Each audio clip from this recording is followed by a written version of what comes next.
I gotta be honest, I was half expecting this to be a lamentation walking into it. I didn't remember much about it. In fact, what I remembered most about it were the bad parts, the parts that really pissed me off. And they still do. They still do. But then there's the rest of the episode, which was just kind of boring. You'd think for an episode which is calling back to P'Jem and actually following through on continuity and actually having consequence for actions would be the kind of thing I'm down for. And that, ladies and gentlemen, is ultimately why, while I am pro-continuity, I am pro-good storytelling more than anything else. Continuity by itself is not enough. It needs to be good. It needs to be something that is well done. That's just kind of how I tend to think of things. So this is a direct sequel. We see the consequences, such as they are, of the P'Jem incident. We find out that the monastery was wiped out, but the Andorians did give them time to evacuate. Now, that was probably to make the Andorians less the bad guys, and to make Archer more right. But the truth is, if we're being honest, from an in-character perspective, that was probably being done because, they didn't actually want to start a shooting war with the Vulcans. Anywho, so this then leads to Soval and Forrest just butt heads for a bit, and the Vulcans decide to end joint fleet operations. You know what my reaction was to that? That's it? Sure, that was my knee-jerk reaction. That's all? That is positively restrained, which I suppose makes sense for Vulcans, but honestly, this could easily be a call for ending all ties or alliance with the humans in general. Just kind of kicking them out of the alliance completely. Now, there's obviously some politics going on here, and I want to share a comment that Miss Blaylock commented on, where she related the Vulcans to the Catholic Church. Now, I'm mostly speaking historically here, because I don't touch on modern politics with the 10-foot pole. But it is interesting to note that, historically speaking, well, the Catholic Church is supposed to be about, God and Christ and good and being decent, right? Like that's kind of what you get from that, right? Love thy neighbor, stuff like that. You'd think that, right? And yet history has shown many times that the Catholic Church was really just all about politics, that it was just another political institution. Now, again, I'm not speaking now, nor am I speaking about religions in general. I'm just sharing together the idea of what she mentioned, because this is exactly her point, that it was supposed to be this good thing, but power and political power and corruption had seeped in to turn it into something just like anything else. Just another political entity on the board, which is how she is describing the Vulcans. Because if you think about it, the Vulcans are the good guys, right? I mean, that is kind of how they tend to be portrayed. In fact, Vulcans tend to be, or at least generally tend to be thought of as the good guys more than any other race in all of Star Trek, including humans. So, you see the lineup there of why that parallel is being utilized, and it's an interesting one and could lead to some very fascinating topics and thoughts, which naturally we will not be doing until Season 4. So, the monastery is lost. They pull back on joint fleet operations. We also find out that they're going to withdraw to Paul. Actually, let me circle back around to that, because I want to mention one thing.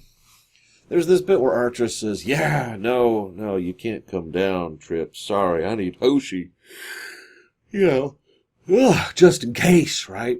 I can only bring a few people down, and they've got this great engineering stuff, though. Man, and apparently they can go warp 7. It's fantastic.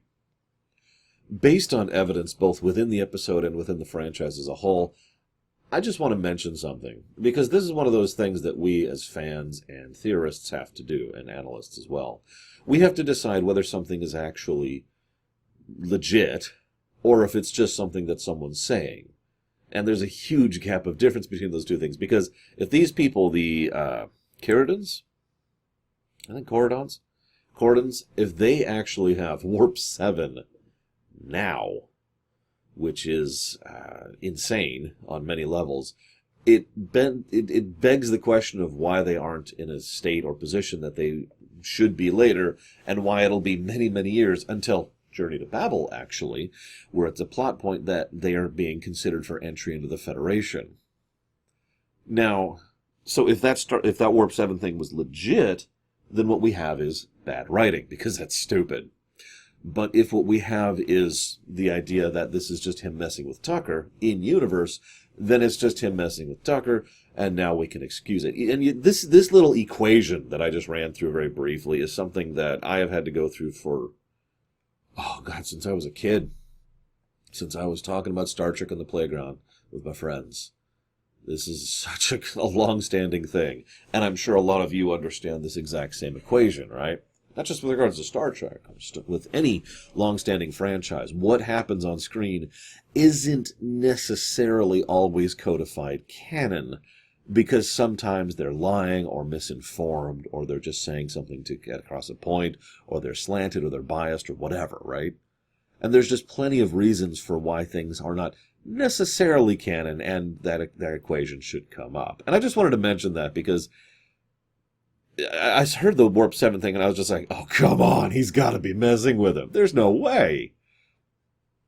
Anyways, so now we get to the part where they're like, okay, we're taking T'Pol away. Quick sidebar here. One of the things I've always felt Star Trek should be less afraid to do is to move the camera, is what I call it. And it's easiest to explain this by using an example, because Deep Space Nine did this. In fact, they did it twice.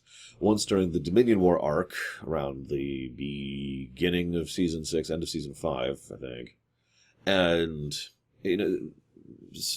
God, what is the name of that episode? Sacrifice of Angels, Favor of the Bold, and the lead up to that. Like the 9-parter or whatever it was. So that arc, and then the final arc, the finale arc, the lead up to the last episode. Both of those two arcs are, I think, the only real times we've seen the camera move when it comes to Star Trek. So the camera moving, just to continue explaining this, is the idea of the camera shifting away from the typical viewpoint, from the main protagonists, and allowing to show other perspectives. Now, you're probably thinking, oh, that's a Meanwhile Elsewhere then. No, a Meanwhile Elsewhere is when the camera hops over to Dukat or to Weyoun and shows what they're doing, the villains or the NPCs or whatever. A moving camera is when, to use a video game example, when you've got the party running around, and then thanks to story reasons, the party splits up, and so the camera bounces back and forth between the two parties, which are fully divested from each other geographically at that point. Sense make? Star Trek is really, really, really hesitant to do that. In fact, one of the things I've heard several times, although I was never able to clarify this other than an interview by Berman, is that they wanted Season 1 of Enterprise to be Earthbound. Not the game. Bound on Earth, stuck on Earth, so that they could, have that be the build-up as they're slowly making the NX-01, and then its launch would be the lead-in to Season 2 kind of a deal. For the record, I think that's a great idea. Not only would that go a long way towards keeping budget concerns down, which was an issue, by the way, as it always is, but on top of that, it would have been something different, and there's a lot of storytelling potential with that, and it would have fulfilled that goal of keeping the tone down at ground level. I think that's a great idea. But instead we get this. But another thing I think they could have been willing to do is to move the camera. Now, what does that have to do with anything? Back in TNG's run, there was a bit where William Riker was offered a command post on some other ship, the Icarus, I think, I don't know. And it was like, okay, maybe you should go and take that command post. And then Riker decided not to. Okay. My idea that I posited back then in the TNG ruminations, why am I so tired? God. The TNG ruminations was maybe Riker should have done that. Maybe he should have just committed to it. And then periodically, either within an episode or having an entire episode devoted to, we could shift the camera over to Riker, over on his ship, see some of his adventures and what he's going through. This could have then been a bit of a character arc that he undergoes throughout the course of Season 3, which would lead into Best of Both Worlds, where he has to come back and, well, for those of you who don't remember, Best of Both Worlds Part 1 was all about Riker. Was he the kind of person who could take command and in the moment give that order without a moment's hesitation? Which he did. This is, of course, why Riker's character arc in the entire franchise basically ended with Best of Both Worlds Part 1. After that, he didn't really move anywhere character-wise. Now, this could, of course, be solved by having him go back to his command and effectively leave the show, and then Jonathan Frakes is not on camera several times because Riker's off over there, and then they find Thomas Riker. And then they effectively have what is a brand new character, played by the same actor, who is now playing a sort of, but effectively different character, and then they could go in a different direction with that one. In short, TNG accidentally had the pieces fully in place to really do something with Riker across like 3 or 4 seasons, and instead decided to do absolutely nothing because status quo. Now, what does this have to do with this episode? T'Pol is being recalled. Yeah, you already see where I'm going with that, don't you? One of the things that really caught my attention was there was this bit where T'Pol tells Archer, I was assigned here to be a representative for the interests of Vulcan. I have failed at that. This is probably the best explanation for why she doesn't fight the transfer, and indeed why she should be transferred. No, really. Because she isn't following the needs and wants of Vulcan High Command. Now, whether that's a good or a bad thing, well, that depends on some opinions, doesn't it? Since the Vulcans have been almost universally portrayed as the bad guys, including in this episode. By the way, the only reason that, Sopek, comes across as reasonable as all is because he's played by Gregory Itzin, or Eitzen, I never remember how to pronounce it. I've actually talked about him a few times before. He's a semi-regular guest star, and he's a good dude. I like him. He does some good stuff. So he manages some decency and charisma to his performance, and actually does a good job of playing a Vulcan, rather than the usual boring stuff we tend to get from this show. Because apparently Vulcans are now... I can't think of their names from Mass Effect with great surprise. Now, every time I do this, all that is going to happen. My entire comment section is going to be people telling me their names. No, I'm gonna subvert you on this one. I'm gonna prevent you from doing this. I'm gonna pause everything right now, and I'm gonna just go look it up right now. Accidentally close a window. Didn't mean to do that.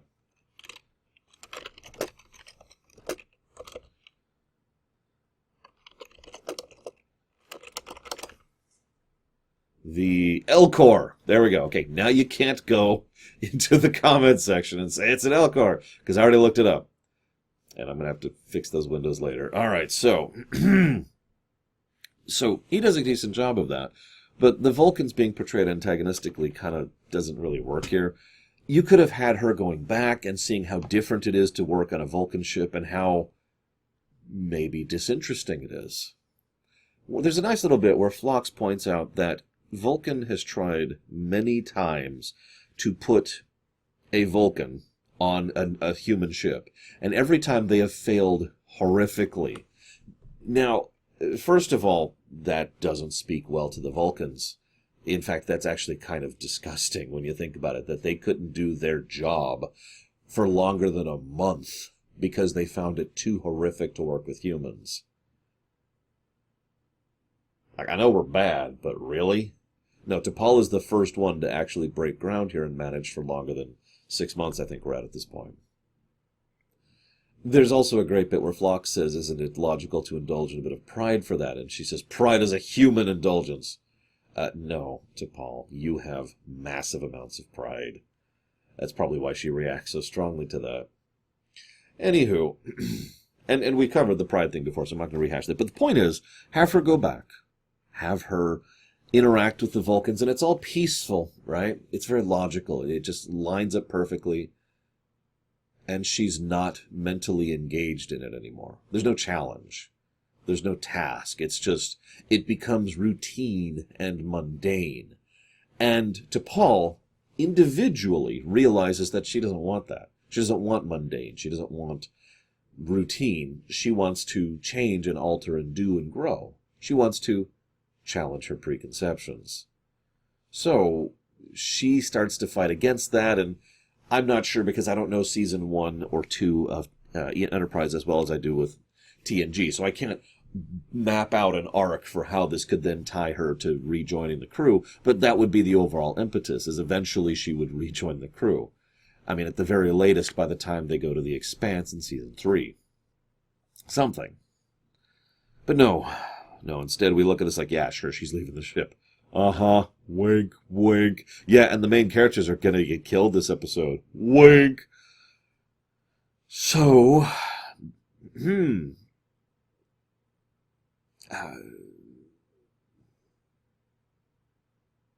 Archer kind of tries to reach out to T'Pol, and kind of fails at it, but still kind of succeeds. I want to bring up Jessie Gender really quick. She's a awesome YouTuber. I've done some Star Trek things with her, and I've watched a bit of her stuff.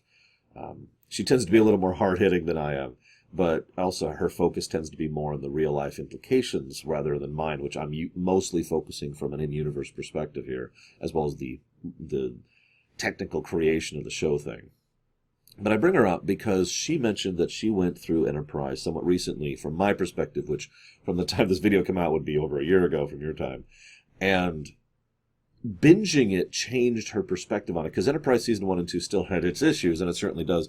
But there's more tiny little character moments here and there. And she specifically mentioned T'Pol, and I can't help but notice that she's absolutely right. Periodically, there's just these little tidbits. And the closest thing to an actual character arc we have in the show, in general, so far, is for T'Pol, and her slowly becoming acclimated to the human way of doing things, but without losing her Vulcan self. Now, that's important. It's not like she's becoming more human, it's that she is changing what being Vulcan is for her. IDIC. Because of the fact that now that she has this external stimuli, this chaotic stimuli, which is altering her from the routine and mundane and status quo, she now is changing her perspective and adjustment. She's still a Vulcan. She still speaks and acts and functions in a Vulcan manner.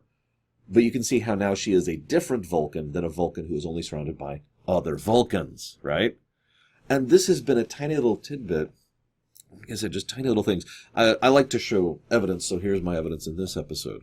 When they're taking the shuttle pod down, Archer's like, you know what, maybe I should just take you back up. And she says, no, it would be illogical to. It would waste fuel to go back at this point. We're over halfway. In other words, T'Pol, when she was used to Vulcans, or another Vulcan would say, yes, maybe you should take me back. I have a lot of work to do. But T'Pol doesn't want to do that. She wants to be present for this mission. But she can't just say that.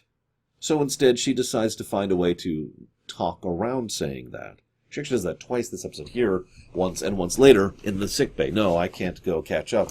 It would violate my doctor's orders. She comes up with a very logical excuse to do what she wants to do. I like to, as much as I call that an excuse, which by my own terminology means it's not valid, it's not a full reason. Nevertheless, I like to think that because she is a Vulcan, she needs something else. She needs an addendum. She needs an asterisk there to give her a excuse. She needs a casus belli, you know? It's like, okay, hang on, generate. Okay, I got one. Now I can do what I actually want to do, because we don't actually care about this, you know, the fact that you secretly pushed up against this other kingdom, and now in so doing you have violated the terms of Roman law. That's not what we care about. That's our excuse. What we care about is going to war and conquering your people. So, you could see the parallels here. T'Pol is definitely trying to conquer Enterprise. Wait.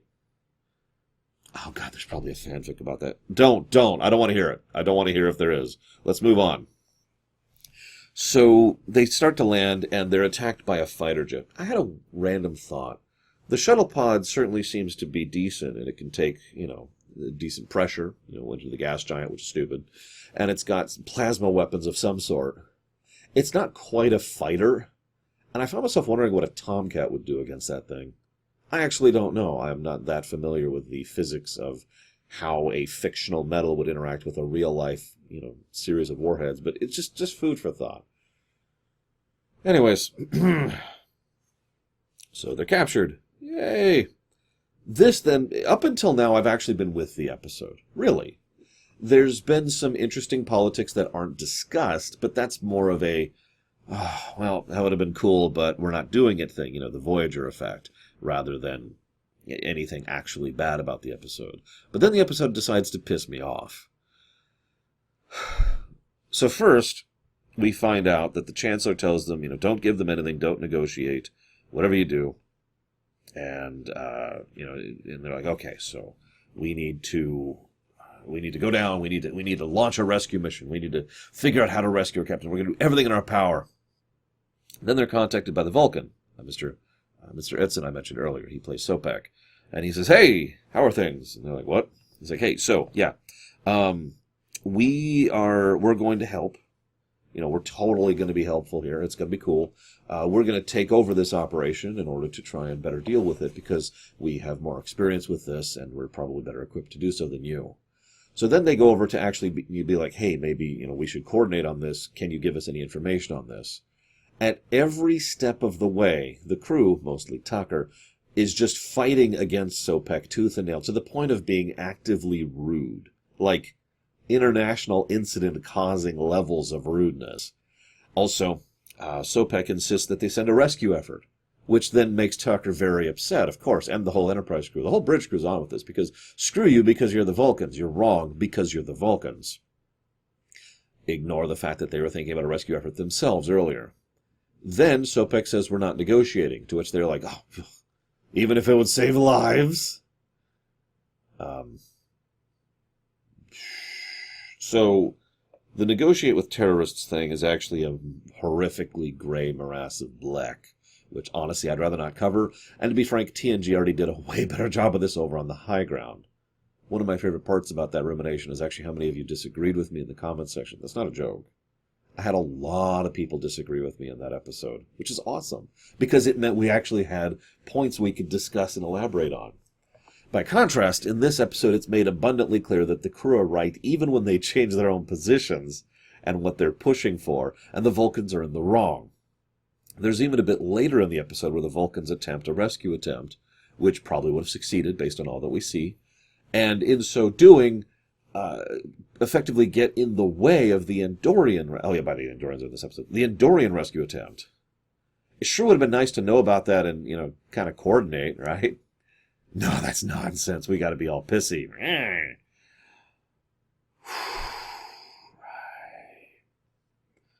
So, they're obstinate and irritating and frustrating and stupid. Then Archer gets 8 seconds of T'Pol's breasts being shoved into his face. I counted. I'm sure Jolene Blalock is a very attractive woman, but what? Allow me to elucidate on something. This actually came up recently, from my perspective, obviously, so last year, but a game I was reviewing. I don't remember which. Don't ask me. And I said, Shantae. It was Shantae. If you're going to be fan servicey, do it. If you're going to have sexy people on your show and try to be all, hey, do it. Embrace it. Be overt and honest about it. What irritates me is usually when a game pulls a Metal Gear Solid 5, which, for those of you not aware, has a woman wandering around in a bikini because she needs to breathe through her skin. That's obviously why she basically goes through this whole thing where she effectively has an orgasm while taking a shower and constantly poses in sexy manners because she needs to breathe through her skin. No, the reason why is because they want fan service, but they can't just do it. They have to make an excuse for it. And now you see why this relates to this episode. I admit I don't want Star Trek to go full fan servicey. I know, Star Trek's always had the sexy in it. I've said that many times. TOS, But if you're gonna do it, do it. Just embrace it. And don't try this weird, backwards excuse thing because we wanted to have a reason for why Archer and T'Pol grope each other for almost 2 solid minutes before finally plonk. That's just juvenile, to be blunt. And to be perfectly frank, I would like to think that Star Trek is better than that. Obviously, I am mistaken. What's funny is this is only the second iteration of this happening. The first was the decon chamber way back in, I think, Broken Bow. Yeah, I think it was a Broken Bow. And then we have this. And what's funny is both do the same thing in exactly the same wrong manner. It's a big excuse to have big, the long, short takes on exactly how sexy they are, both Tucker and T'Pol. And then this episode with the groping and then the face palming. That's not the palm. Face puppying? I don't know what to call that. Plonk! There, that's what we're going to call that. God. Now, I mentioned this because this was the biggest thing I remember about this stupid episode, was that how much that pissed me off. Now, what's good is now that we've got the humanity being stupid and the Vulcans are evil and the dumb fan service out of the way, we can go back to the episode actually being worth a damn. I'm sorry. I did this a little bit out of order because the next thing I mentioned here in my notes is that the shantytown, because there's a shantytown, we got to show that this government is corrupt. That's very important because we'll never discuss it again.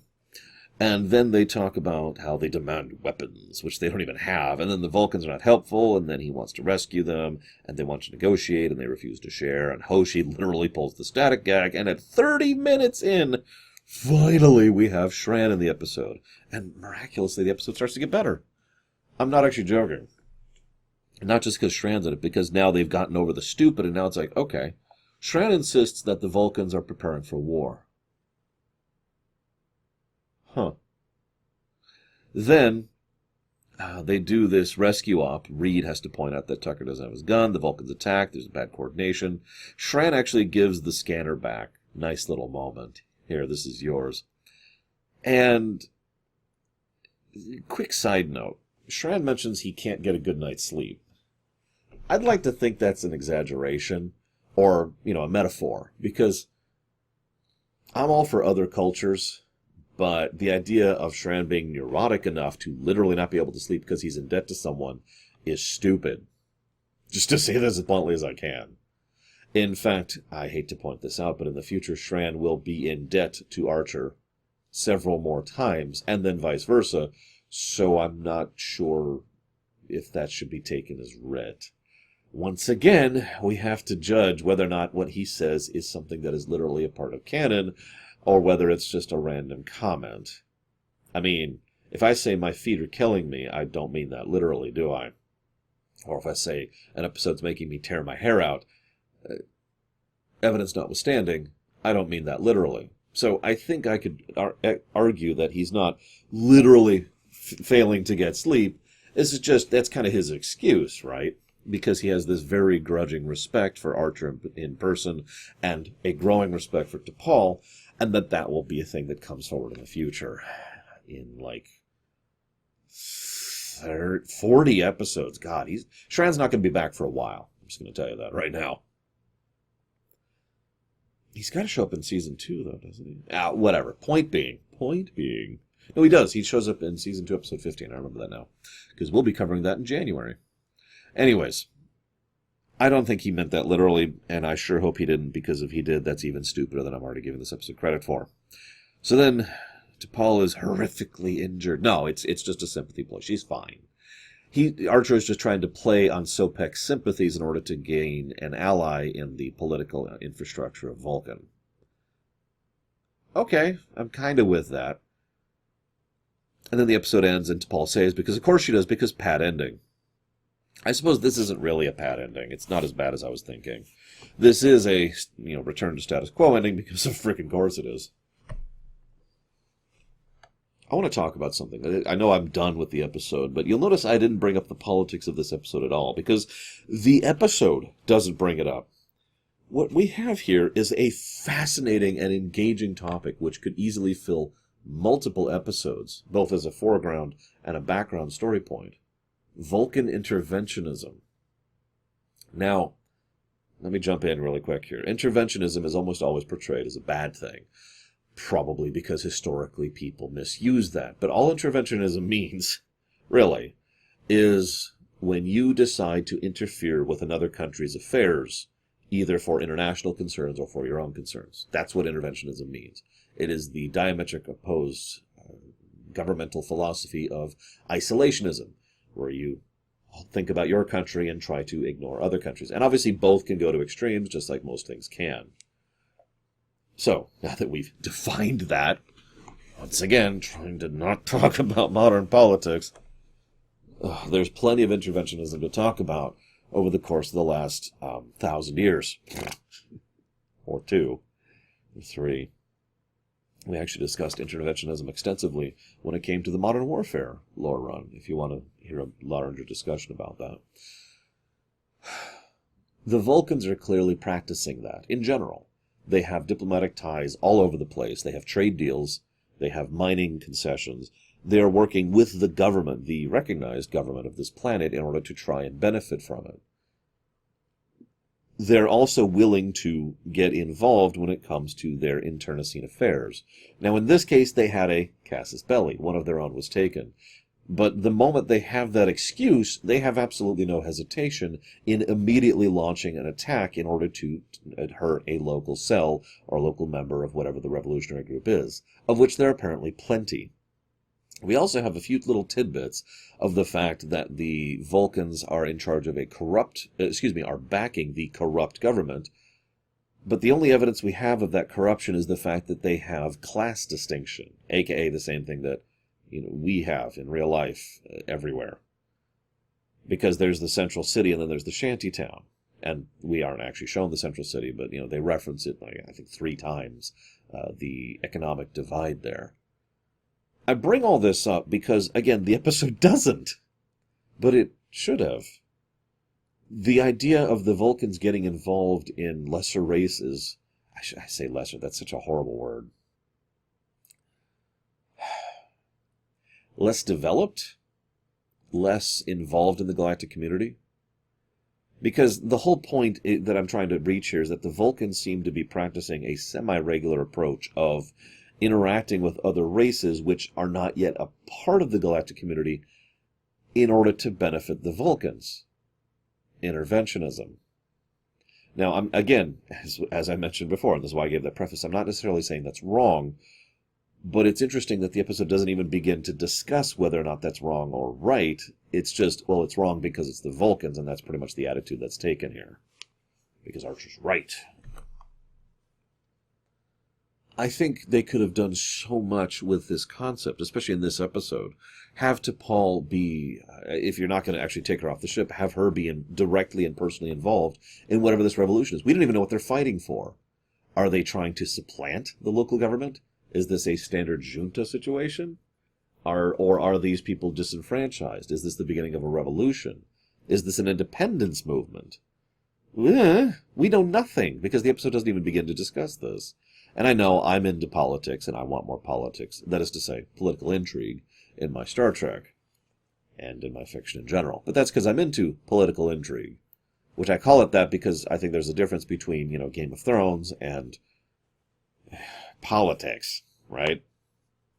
But again, I'm getting off topic. I find they could have done something about how this is...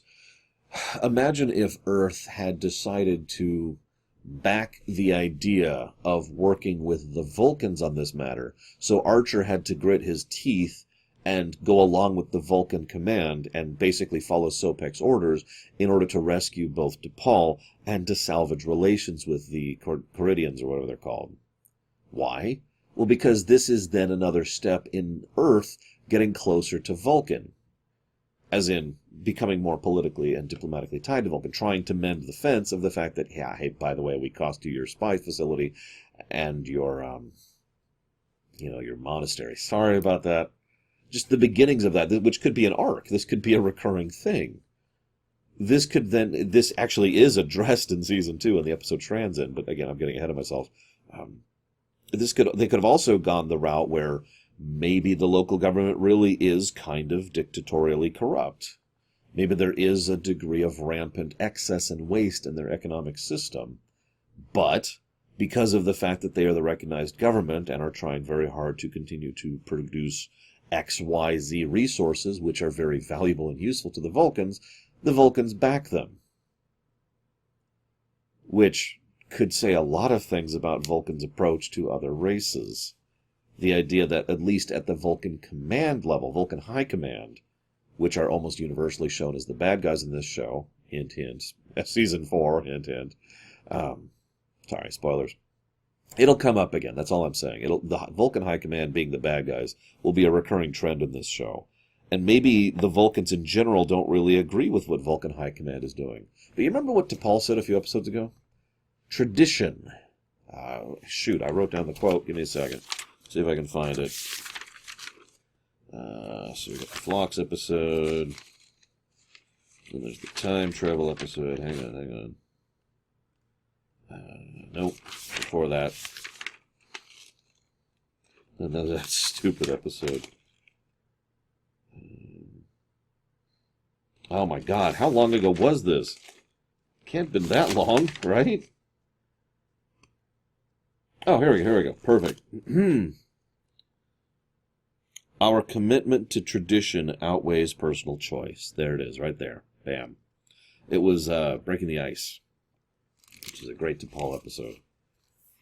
Maybe the Vulcans are so adherent to tradition that they must absolutely obey the wishes of High Command, and most of them don't even think to question it because of said adherence to tradition, that we start to see the, let's call it what it is, the corruption in Vulcan society.